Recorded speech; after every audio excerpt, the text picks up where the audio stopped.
In the last episode of Pen to Pen Podcast, we chopped it up with Atlanta based entrepreneur Broderick Jackson, aka Hollywood. Every day I focused on those few things that I really knew that I could do. That was realistic. Like that was a realistic goal. To be a plumber was gonna be nothing. As a founder and owner of both J2 Plumbing and Hollywood Drag Racing, we learned of the principles he applied in order to be successful in life post release from prison. At the end of the day, that's your value that you losing because that day belonged to you. It didn't belong to them. I'm saying my point is, man, listen. Every day belongs to the person who's living that day. So whether you want to put something in that day and value to appreciate the value of yourself, that's up to you, man. Let's return to the final segment of our interview with Hollywood. Let's get it. Yeah.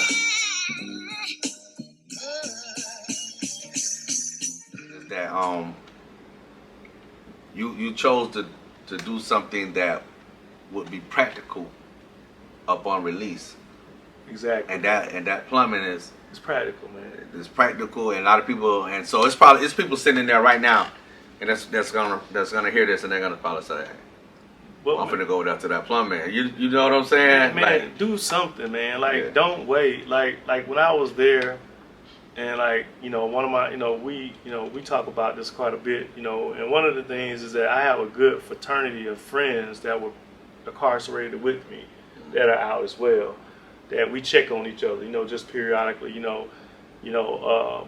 if one is doing better than the other, we kind of just spread the love, just if it's just not even a good word that sometimes is necessary. But the most important thing I can tell people, man, is that when you going in that door, man, you in now. You in. Yeah. So it ain't no sense of wasting. The way I look at it is this right here. Every day that you wasting thinking you bucking, you ain't doing what the folks want you to do. At the end of the day, that's your value that you losing. Because that day belonged to you. It didn't belong to them. They just gotta hold you, man. Their job is just to hold you down, but the day belonged to you. Yeah. So if you ain't trying to build no value on your day, then shit, you might as well just lay down, period. You might as well just stay there. You know what I'm saying? He said, Just stay there. just stay out the way. No, Yeah. legit, stay out the way. Yeah. Because now you're gonna come back unprepared. So when you come back unprepared, then you the perfect candidate for recidivism. Facts. Because now you gotta get some money. Because we know how I feel, man. You done left the street, you got a few $1 million, and then you come back, you got no $1 million, no $1,000, Right. and then you still got $1 million habits. And you still want to bust a bottle of Cristal. Now you want to go buy it at the liquor store. You want to go to the club and get it. Right. So you're gonna pay extra $250, $300 for that. But you know what I'm saying? My point is, man, listen.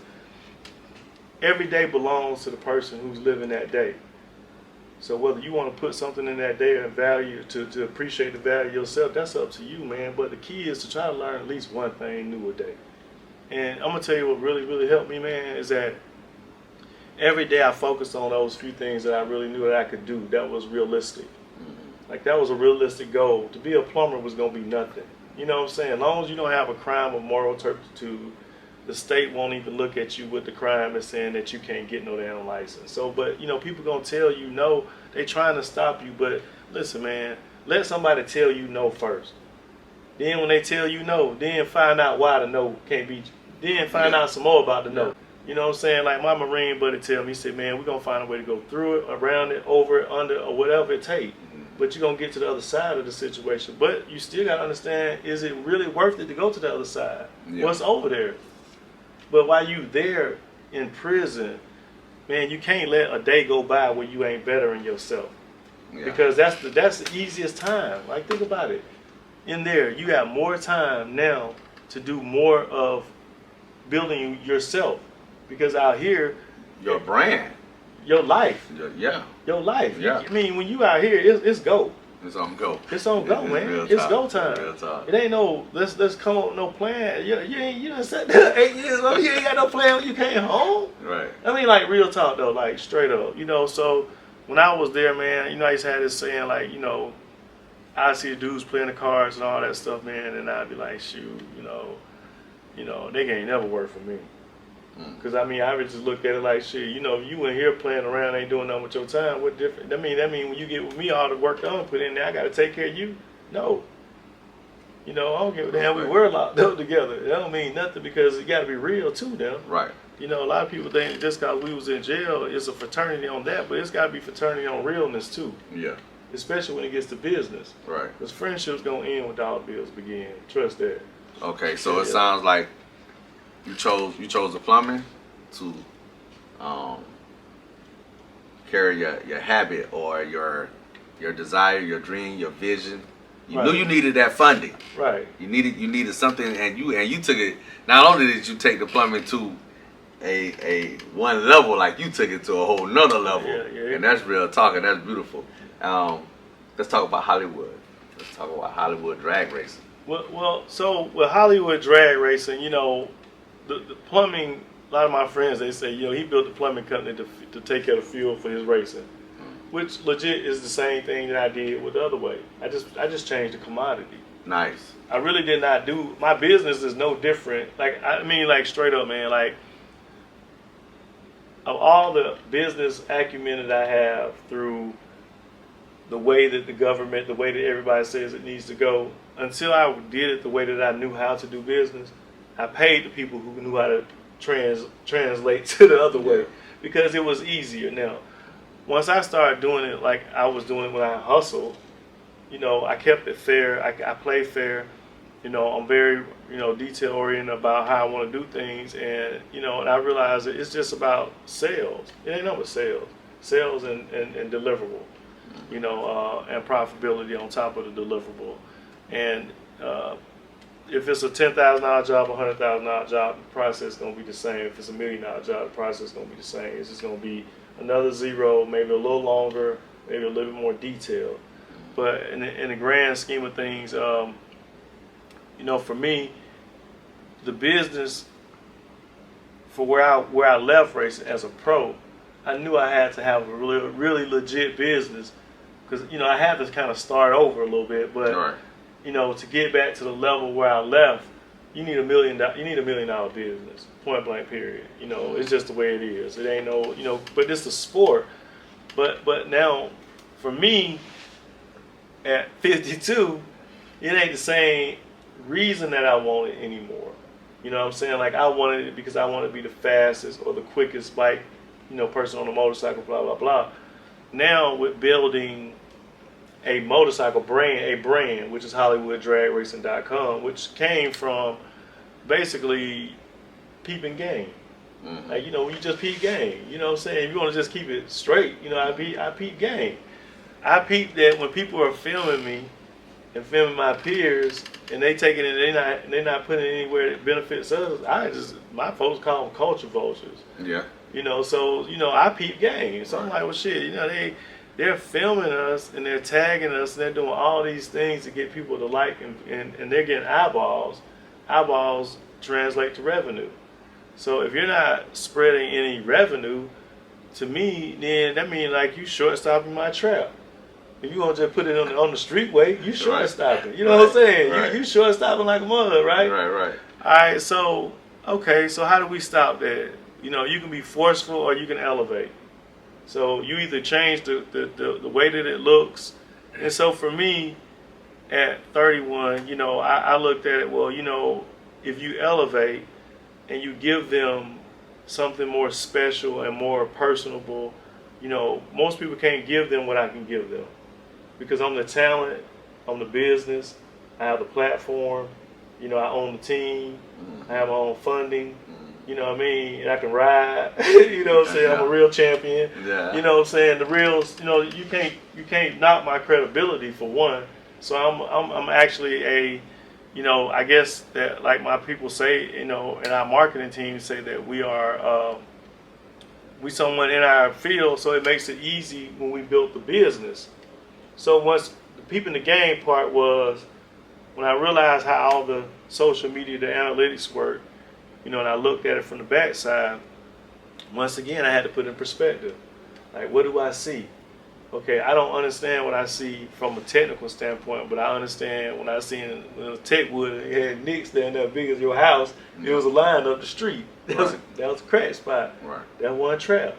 So I looked at all the social media platforms, like, dang, that's what it is. Because I couldn't understand how people could make these thousands of dollars eating cereal in the morning on like what is the point of that? Right. You know what I'm saying? And more importantly, who paying them? Yeah. And why? You know what I'm saying? So, but then I thought about it, I was like, well, it really don't matter. If 4 million people want to watch you eat cereal, then shoot, they need to keep them a check going. Yeah. Keep them eating cereal. That's where the eyeball gonna go. But the game I peeped was, it's like this, man. I looked at the game like this. I said, well, all those are just traps, and the new work is content. Period. The new work is content. Whoever got content is like a house full of bricks. They can chop it up, they can spread it, they can post it every day, they can put it out, they can tag it correctly, and create their own little way of things getting back to them. I did it. Proof and concept. HollywoodDragRacing.com. I've never had social media, bro. Right. 1 year. My business was started 3/15/2021. Never posted ever. I had LinkedIn, but I ain't never do nothing else. But I'm just a business owner, But never had any social media. So my capability statement with what I learned from saying that, okay, these ain't number traps. So they got their clientele with the content from others. Mm-hmm. So they just middlemen. So the middlemen sit in the middle and have people flying off bridges, you know what I'm saying, whatever they do, you know what I'm saying, dropping Teslas off of San Francisco streets and shit like that, you know what I mean, Yeah. to get their viewer, their likes up or whatever. But check this out, here go the game, no so cold. How many people working for free? Yeah. Think about it like that. How many people don't never go viral? But they get 1,000 views, they ain't getting no check. But 1,000 views still came. The analytics still work for the big man. So he take all his analytics, he roll over to Coca-Cola and say, man, I need $500 million for the year. Because I got 40 billion people rolling through here. What they watching? I don't give a damn what they watching. Right. They watching. Right. And here go the numbers. Yeah. So I said, well, shit. Like in government work, they say, man, you got to know how to catch some low-hanging fruit.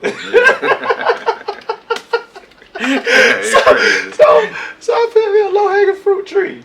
HollywoodDragRacing.com, my low-hanging fruit tree, man. You know what I'm saying? I catch some low-hanging fruit. I'm an authority in my sport because I'm an African-American professional racer.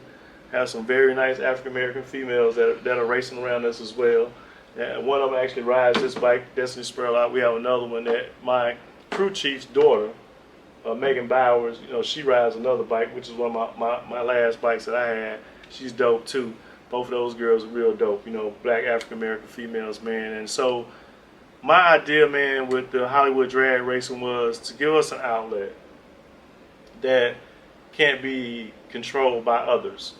And so on top of that, what was most important to me, which is why I started, was kind of like not just only because of the social media culture vultures, but also because I noticed that a lot of and I'm black, so a lot of our black racers just don't get no props. They don't get no props. Period. They just ain't gonna get no props. Right. And so your legacy died based on what era you were in. Using newspaper era, you died with newspapers. If you're using VHS era, you die with VHS tape. Right.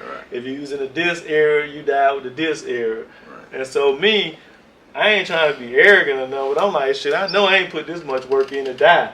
I gotta get in I gotta build a legacy. Right. So it was kind of two-part for me. So build a legacy within trying to do something that actually benefited the sport as well. So what I see about the sport and what I had seen about the sport, there just wasn't enough financial sustainability. It's an expensive sport, right? But there was not enough business going on between the business, the sponsor, and the track. Like no vertical financial integration, no finances that hit in, and everybody got a little trickle of it. And then the money stayed in the community. Because if I make some more money here from a sponsor, that only means that someone in my community is probably gonna get some more money from me, like an engine builder. Right. People that Right. support this. Right. Because now it's its own entity, right? So basically, with doing HollywoodDragRacing.com, it was like, one was to convince people who've been normally taken advantage of by that type of culture to show them that first, let's show a pathway to how we can distribute money equally, per event, per sponsor, whatever. If you in this this footage, hypothetically, Mm-hmm. and we go film this event, I'm only dealing with the Pro Ultra 460 people. So if it's 30 y'all, we got $30 million. After we take care of all the bills, whatever's left, y'all, we split by 30. Yeah. Period. Right. So instead of taking a big corporate sponsor and landing them on one person, you know what I'm saying, now you take the same corporate dollars, you got 50, 60 people that are your raving fans now. You got a whole class of people that's your raving fans, as opposed to giving one person just some money. Because now you made one person strong, now you created the richest man in Babylon. Now you're going to eat the sport up. Right. And that's what happened to a lot of the big sports, like, the big, when you base things off performance, it's based off money. Period. It ain't based off nothing else but money. You don't give a shit what you say, what they say. Formula One, NASCAR, NHRA, Money. it's whoever's in front, they got the bread. Wow. That's just that. And every now and then, a talented person will sneak to the front, but more than likely, it's money. And then, based on the corporation that sponsors certain situations, it might be brand. Brand got to get to the front, and the rules are flexed to make sure that happens because they're bringing money. Mm-hmm. So that's just and so I didn't think that the model was sustainable. Personally, because I love drag racing. My kid is 15, he loves it. My kids behind him, they love it. But at the rate we're going, if it's always going to be who spends the most, then at some point people are just not going to, they're not going to participate in that level. So we got a class that stops the number 4.60. That's the ticket.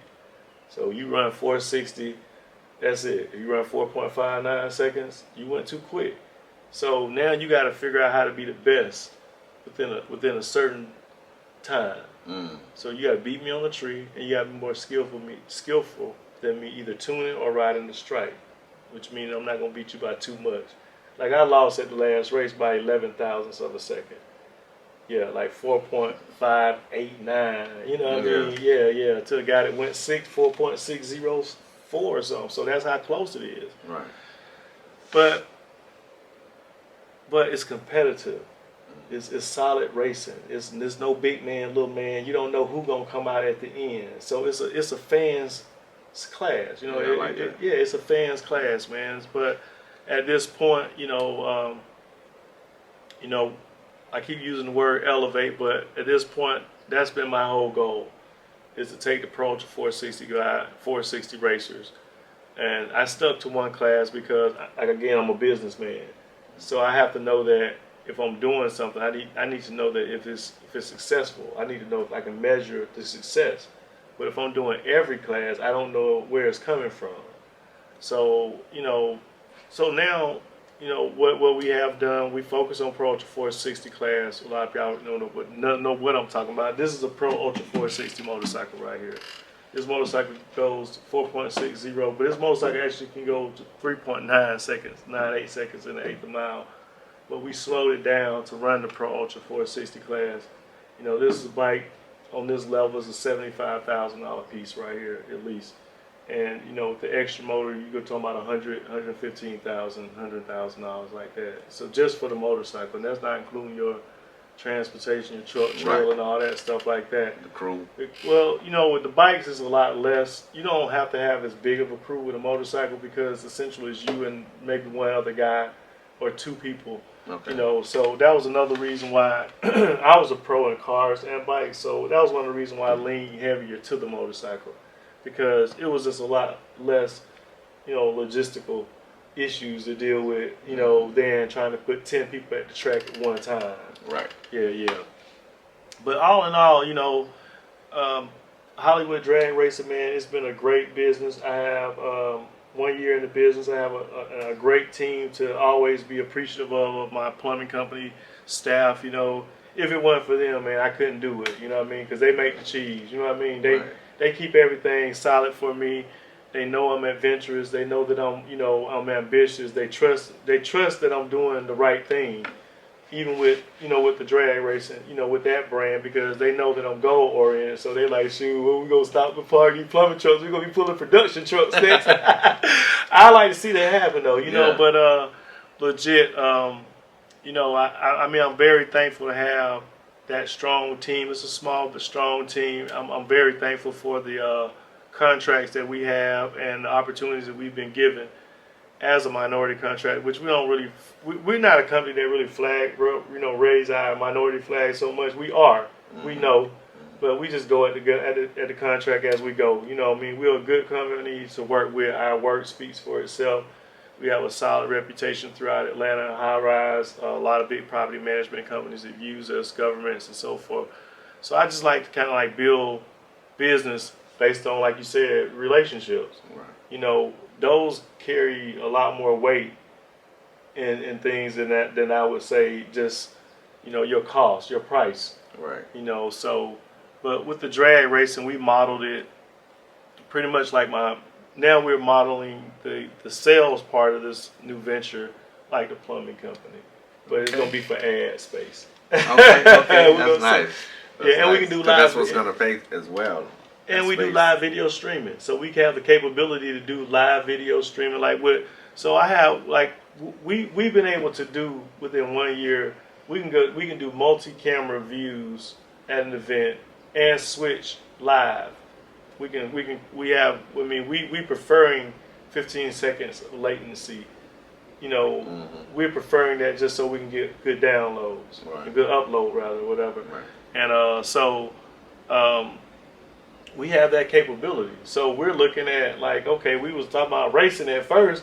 I'm like, shoot, man, we need to just do whatever. And somebody want an event covered, right? Like a live capability. And so, you know, a live stream to their platform, you know, we have that capability. And then the good thing about what we built for ourselves is that we can go direct live to our own website. Right. Yeah. So and so we built the platform, and we have the template for that as well to sell. Yeah. You know what I'm saying? That's So that's the other venture now. So we'll round it off, but I want you to deliver to the people words of encouragement. What would you tell the people to?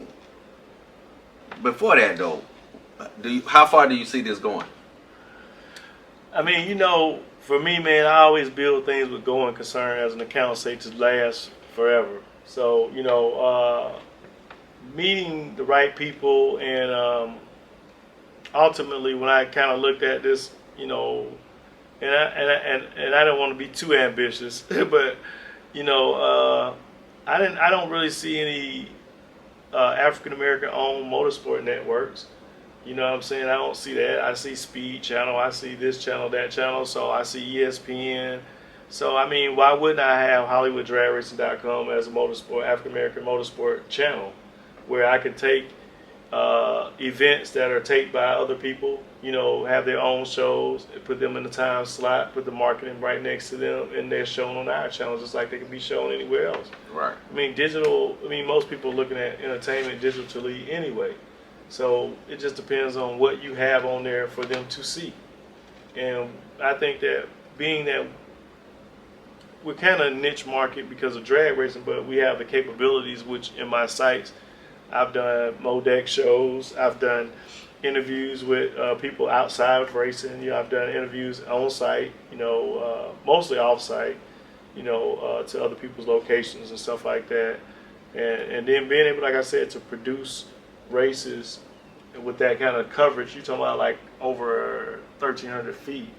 Right. All the equipment, 1,300 feet, right. managing that's something and race. Yeah. So check. So we prove concept. So a race on our website in Kentucky, I actually raced while our production ran. I won the race. Mm-hmm. Yeah, I throw that in there too. Yeah, I throw that little bit in there too. That's a little brag and shit, you know. But you know, that's how we races up, man. We got to throw a little win in there. But that was my first win this year. I'm trying to get some more of those, but the reality of it was showing capability. So we use the racing, like I said, as the medium to show the capability, but there's a lot more business behind what we've done with the model than it is the racing. So when people go to the site, they see the crispness, they see how things function and move. That's the level of building that we put into the effort that we put into building this type of platform, because more people should use this type of platform for themselves. You know, when you said that just now, and when you said HollywoodDragRacing.com, and it's like I could see it, right? And I instantly thought about Byron Allen, and how when he started and everything he had, and there was late night shows, right? But it was his shows, and it was like I just saw that as one of them shows of slots on there. I'm telling you, and how he built that and had all of those shows coming on, and a lot of people don't even know that about that guy, right? How he did that, but when I saw it when you said it, I was like, yeah, I could really see that joint. But listen, man, if you look, we got a logo. That's what I say. A trademark logo. It's over there behind the Pelican case on side so like dope. that. Cover. But you know, we got the logo trademark. Yeah. And the cool thing about our logo is that we have NFTs we have NFTs. We offer NFTs of the logo, of the two original logos, the first one and the one that the bike logo. We first started the business. We're only giving out 315 of each one of them. They're limited edition, and the winners of hold on, I'll give y'all something else. Y'all gotta help me about this. I don't know about this research, but somebody gotta help me like this. But so check this out, man. This is a Hollywood. Yeah. So this is a Hollywood. This is the image of my image, my likeness, African American likeness as an image on a professional motorsport trophy. We're not sure if this is the first African American image on a pro racing trophy, but this is the work of my peers. I'm gonna put it back over because this thing is expensive for real. The work of them like legit is expensive. Yeah. I gotta tell y'all about this story. So basically, my peers just kind of like they knew that I'm really about the business. They know I'm about trying to make things come up, and they seen me pretty much come home from having nothing. They seen me race back up. When did you go home? I came home in 2006. Okay. So I've been home what year is this? I've been home 16 years. I had my business in May will be 16 years. My plumbing company's been open since 16 years, right? Yeah. So I don't know where all the years gone.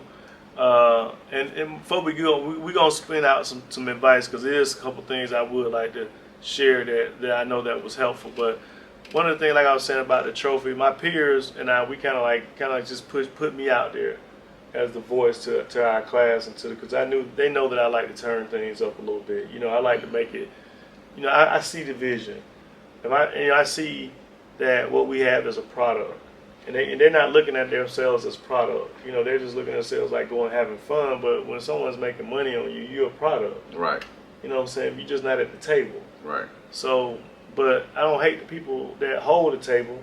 So let's keep them at the table too. But let's just figure out how we can get some of the money let's just figure out a way to create us an economic system. Everybody can eat at the But everybody can eat at the same time. Yeah. Right. Because they have their deals. The promoter have their deals. They want people to come and do their deal and all that. But the key for the promoter is to make money for itself. That's just the way it is, and that's cool. But if you're the actor, the racer, you own the equipment, the racer, the transporter, the racer, the entertainment, the argument come from the racer. All you need is your outlet. Then okay, well I'll build an outlet. Now let me use your likeness, in our own place. Their likeness. Like, so let's work together. So I'll film you guys. I'm gonna make you stars. I'm gonna keep the camera on you guys. Period. Girls, all y'all. I'm gonna make you a household name because I own the camera. That's why if you notice, the trophy is me holding my iPhone.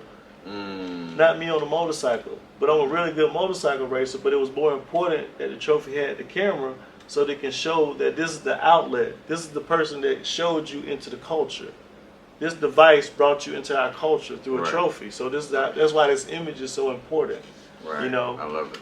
So, but now that the popularity is in our brand and what we're doing, now I notice that more people are trying to reach out to Hollywood. We want to talk to Hollywood. What you got going on? What's the next? But I'm a street dude. So I'm like, what's the angle? You know what I'm saying? I'm like, what the hell is the angle? Because you weren't talking to me about this plumbing like that. Right.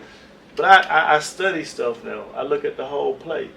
You know what I'm saying? So, but one of the things I also understand is that you can be limited with what you can say and what you can do when you get into these certain contracts. Yeah. So why would I close down my own trap? Yeah. Stop being able to talk, be with you.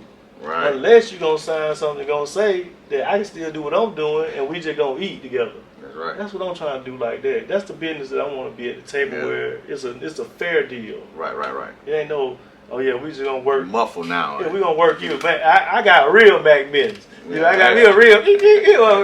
Dance video, hey man, this don't sound right, man. Pinky gonna be right over here, man. Hey, look here. He gonna get right in front of everybody and tell them straight up, hey man, this ain't right, man. I don't feel it. Right. Because you know when shit right, you feel it, it be right. That's right. You know, so deals to me don't have to be complicated. You know what I'm saying? When people make complexities out of money deals, then I'm really suspect, like legit suspect now. Yeah. Flags up. Yeah, I gotta be on that because, you know, business ain't that complicated. Right. It really isn't. Right. You know what I mean? You get paid to do something, you deliver. The person who requested should just pay you, and it's over with. And you should stand behind what you did now. Yeah. For a respectable amount of time. But, you know, with this deal here, man, it's the sky's really the limit. You know, the sky's the limit, man. You know, and then like me and Mac, me and yourself, me and some of the other people that I work with, Vernon, Brittany, you know, my man Corey and his wife, Rhonda, all my other people that work, I said, for my company, man. These people are really the people that make it happen. You know, I'm the face. You know, I'm the innovation. You know, I'm the person say, look, let's scratch everything. I don't like it no more. We got to turn the page a little bit. They be like, it's pivot day. Yeah. You know what I'm saying? They be like, what we doing? I be like, it's pivot day. The website, I didn't like it. Yeah. And what we had, I didn't like it. Right. It didn't speak to the level of professionalism that I wanted to, you know, show from us. Right. Because not only do I have to speak at my level of racing, I'm speaking for us too, you know what I'm saying? Like legit. Right. So I got to carry it even cleaner than most because I've set a standard, you know what I mean? But, you know, I appreciate, I enjoy the role though. Like I embellish the role. Like it's like fits me perfectly, you know what I'm saying? Let me have some fun. You know, 52-year-old out here having fun. Yeah, like, come you on, get that, man. I'm driving a badass Mercedes. I ride bikes. Living the life around, I got a beautiful set of children, man. You know what I'm saying? Nigga, 15 years old, ain't had nothing to now. Come on, man. You know what I'm saying? Salute, man. Hey, man, it ain't nothing but love, but you got to follow your dreams, though. Yeah. Words of encouragement for them. That's what I Put it on learned. them. So this where it is, man. Listen, check this out. This real talk. Families and friends, y'all be patient. Listen to me now, straight up. The dude who just getting out ain't out. He really ain't out yet. You know what I'm saying? And most of the time, you know, I think what traps most of the guys that, one, they don't have a plan. Now, what really helped me straight up legit is that I had a plan, bro. I'm talking about a written plan. Day one, go get some ID. Day two, call the child support people because you know you owe them folks, man. You know what I'm saying? Ain't no sense of running from it because they going to mess up plan one. Right. They going to mess up number one. One is driver's license. So if you don't contact the child support people, you ain't going to get plan one, right? Right. So straighten it out with them folks, man. You know what I'm saying? Get everything teed up. Write down exactly the steps that you have to take. There's a few steps that you just got to take, period. You know what I'm saying? Have that stuff written down, man, because the real talk for me, man, is that when I came home, that whole big old plan I wrote, I had just like so much like my mind was like, you know, you at the halfway house, you just got out, you trying to catch up with people, you know, this the first chance you done had to use the phone like you want to. Mm-hmm. You know, you might have been trying to get your little girl or whatever, you know, your mind is on everything. So a lot of the stuff that you left back, you kind of compartmentalized it and you left it back. Right. And sometimes your plans get left back. So, you know, you have to write that down, man. You got to realistically, like, legit write it down. Because, like, it took about a week, man. Straight up, I went back into, I was straightening up. This is how I tell you how the universe conspires to help those. Because I had no reason to be doing anything, cleaning up nothing right in that little space because I just got there. But it shuffled me through the papers. I ran across my plan. I looked at it. I said, oh, I'm a week behind. I'm a week late. So now I got to speed up. Now I had direction. Because as simple as it might be, is that important. Because you can build things with instructions, right? But when you don't usually have instructions, you end up in extra pieces on it. You know, you're like, where do these go?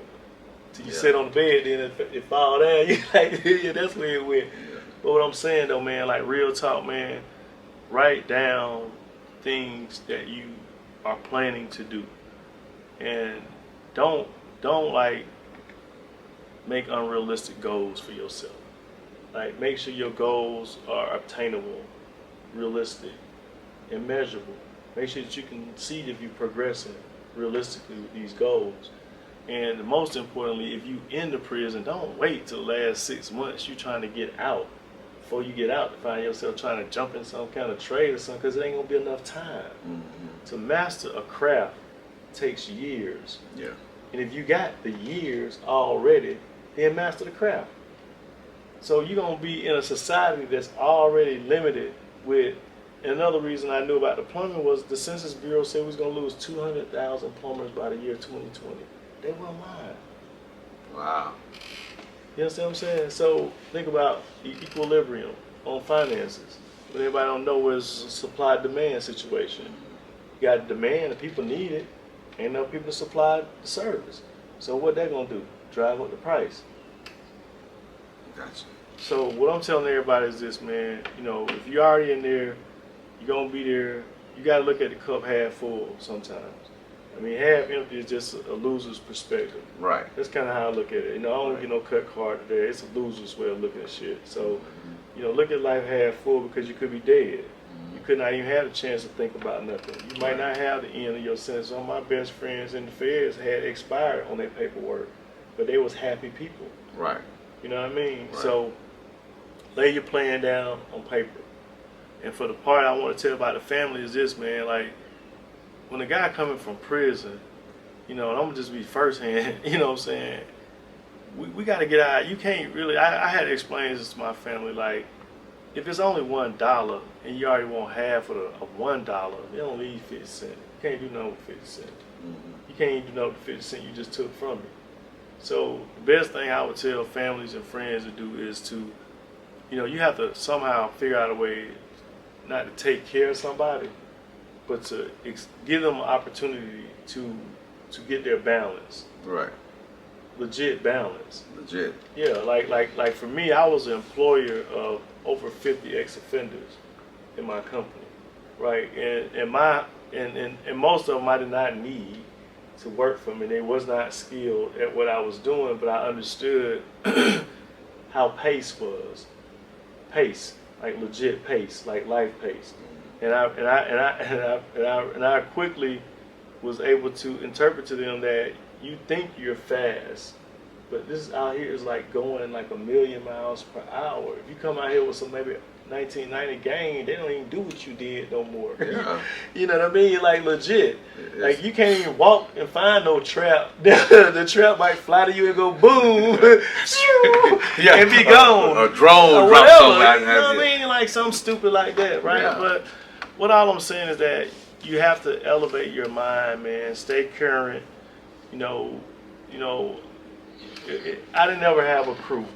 I never clicked up with people. Mm-hmm. You know, I never was in a gang or nothing like that. You know, Right. I ain't got nothing against that. Everybody got their thing, right?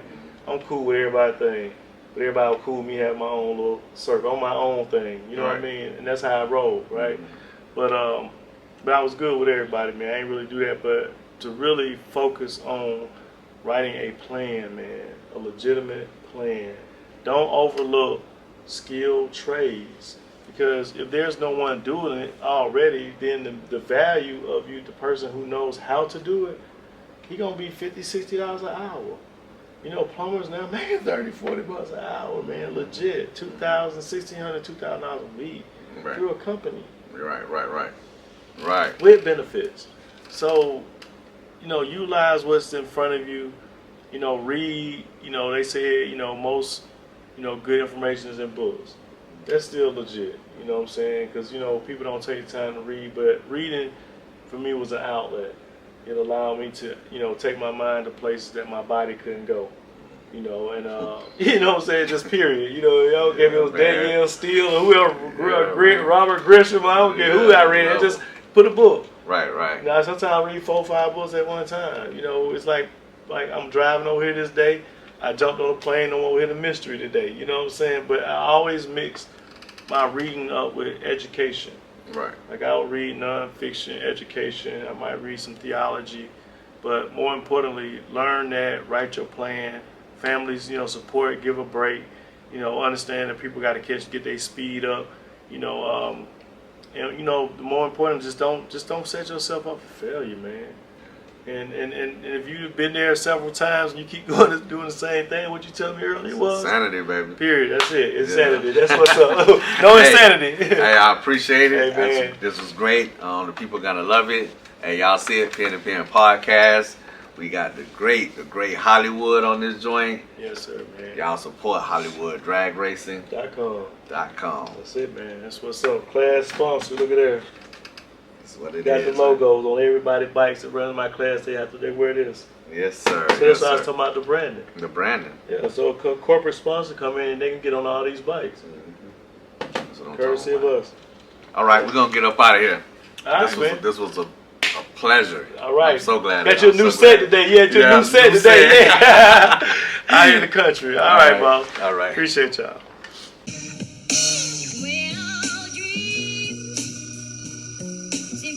Yeah.